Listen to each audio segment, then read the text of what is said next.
और अब बात कर लेते हैं संभल की। पूरा हिंदुस्तान इस वक्त सिर्फ एक सवाल का जवाब जानना चाहता है कि यूपी के संभल में हुई हिंसा का पूरा सच क्या है। एक सर्वे को लेकर बवाल इतना कैसे बढ़ गया कि हिंसा में 4 जान चली गई। संभल हिंसा में 800 से ज्यादा लोगों के खिलाफ मामला दर्ज किया गया है। पुलिस के मुताबिक जिन 25 लोगों की गिरफ्तारी हुई उनमें से ज्यादातर के पास चाकू और दूसरे हथियार मौजूद थे। राजनीतिक बयानबाजी भी शुरू हो चुकी है, लेकिन आज हम आपको दिखाने जा रहे हैं संभल में हिंसा हुई क्यों और इस पूरे विवाद की जड़ आखिर क्या है। तो संभल में तनाव के बाद पुलिस फ्लैग मार्च कर रही है और समाजवादी पार्टी का प्रतिनिधिमंडल आज संभल जाएगा। 12 सदस्यीय ये पूरा प्रतिनिधिमंडल है और हिंसा के 25 आरोपियों को इन सब के बीच जेल भेज दिया गया है। पूरा हिंदुस्तान अब केवल इसी सवाल का जवाब चाह रहा है कि आखिर यूपी के संभल में जो हिंसा हुई उसका सच क्या है और एक सर्वे को लेकर इतना बवाल आखिर कैसे बढ़ा। संभल हिंसा में 800 से ज्यादा लोगों के खिलाफ मामला दर्ज किया गया है। पुलिस के मुताबिक जिन 25 लोगों की गिरफ्तारी हुई उनमें से ज्यादातर के पास चाकू और दूसरे हथियार मौजूद थे। राजनीतिक बयानबाजी का दौर भी चल रहा है और इस पूरे विवाद की जड़ आखिर क्या है, ये सभी के मन में सवाल बना हुआ है। इन सब के बीच हिंसा के 25 आरोपियों को जेल भेजा गया है और एहतियातन इंटरनेट सर्विसें अभी उस पर पाबंदी के दायरे में है। समाजवादी पार्टी का प्रतिनिधिमंडल आज संभल जाएगा। संभल हिंसा के बाद जिस तरीके से पूरा घटनाक्रम हुआ उसकी रिपोर्ट पार्टी अध्यक्ष को यह प्रतिनिधिमंडल सौंपेगा।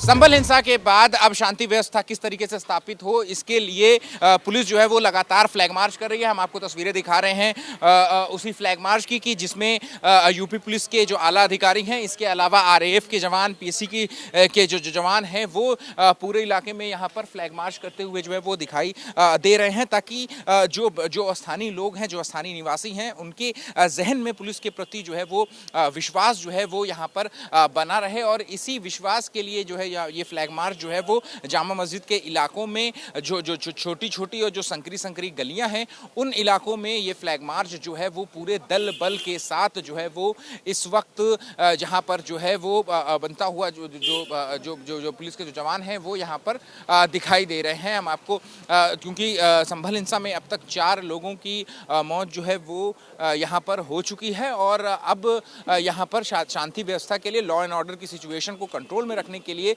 इस तरीके का फ्लैग मार्च जो है वो यहाँ पर किया जा रहा है, जिसकी अगुवाई जो है इस फ्लैग मार्च की एडिशनल एसपी और सीओ संभल की तरफ से जो है वो इस फ्लैग मार्च की अगुवाई जो है वो की जा रही है। तो संभल हिंसा के दिन क्या हुआ था, डिप्टी कलेक्टर रमेश बाबू ने पूरी घटना को बताया। पथराव में डिप्टी कलेक्टर के हाथ और पैर में फ्रैक्चर हुआ है। हमारे सहयोगी अहमद बिलाल ने बात की रमेश बाबू से।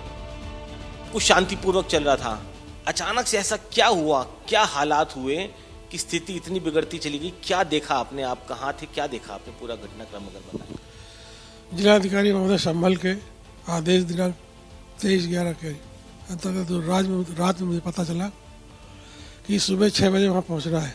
7 बजे के आसपास सर्वे टीम वहाँ पहुँचती है, सकुशल एंट्री उनकी हो जाती है मस्जिद के अंदर। 7 बजे से लेकर के 9 से 9:15 बजे तक कोई ऐसी बात नहीं आई, सब ठीक ठाक रहा, शांतिपूर्ण सर्वे हो रहा था। वही 9:15 के आसपास जो ढलान का रास्ता है आगे गली में जाता है, तो मस्जिद की दूसरी तरफ था वो, तो उस तरफ से जो है काफ़ी आवाज़ें आने लगी, हल्ला हो रहा था। इसी बीच हम लोग वहाँ गए, नीचे ढलान से उतर करके, पुलिस भी हमारे साथ में थी, करीब 30-40 लोग थे, कुछ और भी लगे हुए थे।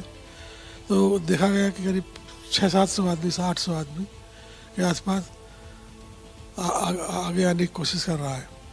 उनको समझाया गया, समझा करके उनको रोकने का प्रयास किया गया। कुछ वापस भी हो गए, लेकिन फिर दोबारा वापस आ गए। भीड़ थी, धीरे धीरे नहीं इकट्ठा हुई, एकदम से अचानक से नजर आई। भीड़ बढ़ती जा रही थी, ऐसा लग रहा था कि अगल बगल घरों में लोग घुसे हुए और निकल के आ रहे हैं। एकदम से उनकी संख्या अधिक बढ़ गई, पत्थर भी बरसने फेंकने लगे। हम लोग ने बचाव का प्रयास किया, समझाने का प्रयास किया कि पत्थर न चलाइए, ये गलत है, कोर्ट के आदेश का पालन किया जा रहा है। लेकिन भीड़ दोबारा उसमें जो है संख्या और बढ़ गई और फिर अटैक किया उन लोगों ने। भीड़ में क्या आपको लग रहा है कुछ बाहरी तत्व भी थे और क्या अपनी पहचान छिपाने के लिए मुंह पर कपड़ा बांधा हुआ था? किस तरीके के लोग थे? ऐसा लगता है उसमें स्थानीय लोगों के साथ साथ बाहरी लोग भी आए हुए थे, जो आसपास के इलाके मोहल्लों के थे, वो लोग भी वहाँ जमा हो गए थे। तो सुना आपने डिप्टी कलेक्टर रमेश बाबू, जिनकी मस्जिद की गेट पर तैनाती थी और उसके बाद इन पर पत्थरबाजी जब हुई तो हाथ और पैर में फ्रैक्चर आया। लेकिन सवाल लगातार बना हुआ है कि संभल में जो हिंसा हुई उसके पीछे का सच क्या है। आखिर सर्वे को लेकर जो इतना बड़ा बवाल हुआ वो क्यों हुआ, और कार्रवाइयों के बीच हर कोई यही जानना चाहता है कि जो चाकू और हथियार मिले उनके पीछे का राज क्या है। क्या तैयारी इसके पहले से थी या फिर अचानक से माहौल बिगड़ गया?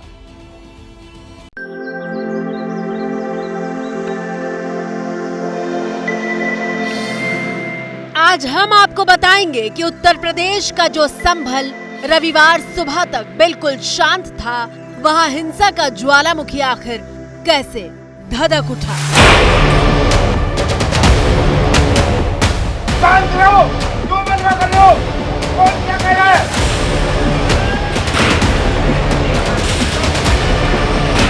आपको चारों तरफ सिर्फ पत्थर ही पत्थर दिखाई देंगे। नालियों में पत्थर इतने ज्यादा जो है वो फेंके गए कि नालियों में जो पत्थर हैं वो भी अटक गए और अब उनको जो है वो यहाँ नालियों से भी साफ किया जा रहा है।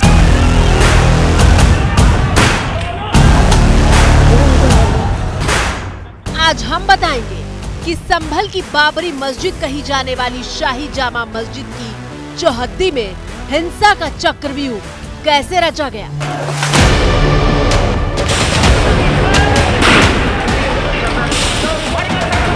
उनके परिवार वाले उस जगह पे पथराव करने क्यों जा रहे हैं, क्या वजह आ गई, क्या हो रहा है ऐसा जिसकी वजह से उन्हें पथराव करना चाहिए। तो सबसे पहले तो सवाल सोचने की ये है।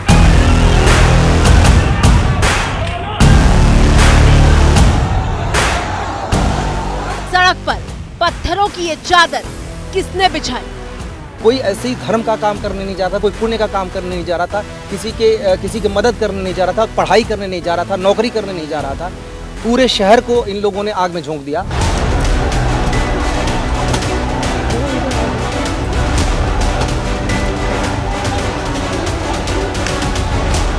हजारों की नकाबपोश भीड़ मस्जिद के बाहर कब, क्यों और कैसे जमा हुई।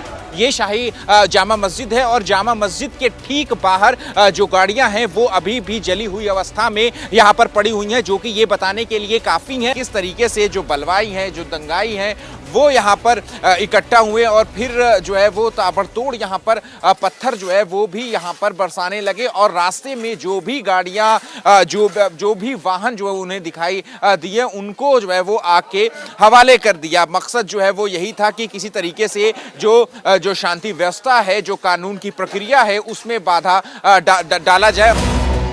ऐसे हर सवाल का जवाब जानने के लिए हम रविवार सुबह से ही शुरू करते हैं। दिल्ली से करीब 160 किलोमीटर दूर उत्तर प्रदेश का संभल हर सुबह की तरह अपने दिन की शुरुआत कर रहा था।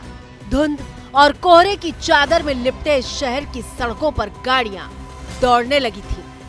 संभल की शाही जामा मस्जिद के दरवाजे पर ठीक इसी तस्वीर की तरह कोई मौजूद नहीं था और फिर यहाँ कोर्ट के आदेश के बाद एक सर्वे टीम पहुंची। संभल की शाही जामा मस्जिद पर इस वक्त सर्वे का काम चल रहा है। हम आपको दिखाना चाहेंगे कि ये जो कोर्ट कमिश्नर की टीम है वो इस वक्त मुआयना कर रही है शाही जामा मस्जिद के बाहरी इलाके का, और ये जो दूसरा गेट है उस पर ये खड़े हुए हैं इस वक्त। और ये जो है सुबह 7:30 बजे लगभग यहाँ पहुँच गए थे और लगभग तस्वीरें रविवार सुबह ठीक उसी वक्त की हैं जब सर्वे टीम मस्जिद के दरवाजे तक पहुंच चुकी थी। सर्वे टीम के साथ पुलिस की टुकड़ी भी दिखाई दे रही है। जो पुलिस सुरक्षा है वो हम आपको दिखाना चाहेंगे कि भारी पुलिस फोर्स जो है शाही जामा मस्जिद के चारों तरफ जो है वो लगाई गई है। अगर इस रिपोर्ट को देख रहे दर्शकों के मन में ये सवाल है कि आखिर सर्वे टीम संभल की शाही जामा मस्जिद में सर्वे के लिए क्यों पहुंची थी, तो हम आपको बता दें कि हिंदू पक्ष का दावा है कि मस्जिद पहले हरिहर मंदिर था, जबकि मुस्लिम पक्ष इस दावे को खारिज करता है। सर्वे में कोई ऐसी आपत्तिजनक कोई चीज़ नहीं पाई गई है जिससे कोई संदेह इस तरह का हो। यही माना जाएगा कि ये असलियत में जामा मस्जिद ही है। संभल में जो हरिहर मंदिर है, हम सारे लोग जानते हैं कि हमारी आस्था का केंद्र है और हमारे बिलीफ और फेथ के अनुसार यहाँ पे 10 अवतार में से कल की अवतार इसी जगह पे होना है। 1529 में बाबर ने इस जगह को, मंदिर को तोड़ के यहाँ पे तथाकथित मस्जिद के रूप में कन्वर्ट करने की कोशिश की थी और आज उसी के लिए यहाँ पे दावा पेश किया गया है। 19 नवंबर को हिंदू पक्ष की याचिका पर सुनवाई करते हुए सिविल कोर्ट ने संभल की जामा मस्जिद में सर्वे कराने के आदेश जारी किए थे। मस्जिद की फोटोग्राफी और वीडियोग्राफी कराने के बाद 7 दिन के भीतर रिपोर्ट कोर्ट में दाखिल करने को कहा गया था। आपकी स्क्रीन पर मौजूद ये तस्वीरें 19 नवंबर की शाम की हैं, जब कोर्ट का आदेश आने के बाद सर्वे टीम पुलिस और प्रशासन के साथ मस्जिद पहुंची थी। 1 घंटे तक सर्वे हुआ, लेकिन रात होने की वजह से दोबारा सर्वे की गुजारिश की गई। 24 नवंबर को संभल की बाबरी मस्जिद कही जाने वाली जामा मस्जिद में दोबारा सर्वे की तारीख और वक्त तय हुआ। पुलिस के साथ सर्वे टीम मस्जिद के भीतर गई। सुबह 7:30 बजे सर्वे शुरू हो चुका था। 1.25 घंटे का वक्त बीत चुका था, लेकिन जैसे ही घड़ी में सुबह के 9:15 बजे का वक्त हुआ, मस्जिद को 3 तरफ से भीड़ ने घेर दिया। 9:15 बजे जहां हम खड़े हैं मस्जिद के पीछे, यहाँ भीड़ बहुत अधिक हो गई थी। अचानक जो भीड़ थी, उन्होंने पुलिस को धकेलना जब शुरू किया तब और पीछे से कुछ पत्थर आए तो पुलिस ने हल्का बल प्रयोग किया और क्योंकि पत्थरबाजी शुरू हुई 9:15 बजे। भीड़ कितनी थी और किस तरह पुलिस को हटाकर आगे जाना चाहती थी, उसकी मिसाल है ये तस्वीरें। मस्जिद की तरफ जाने वाली सड़क लोगों से पटी हुई है। पुलिस के रोकने पर भी भीड़ मानने को तैयार नहीं थी और इसके बाद भीड़ को खदेड़ने के लिए पुलिस लाठीचार्ज करती है।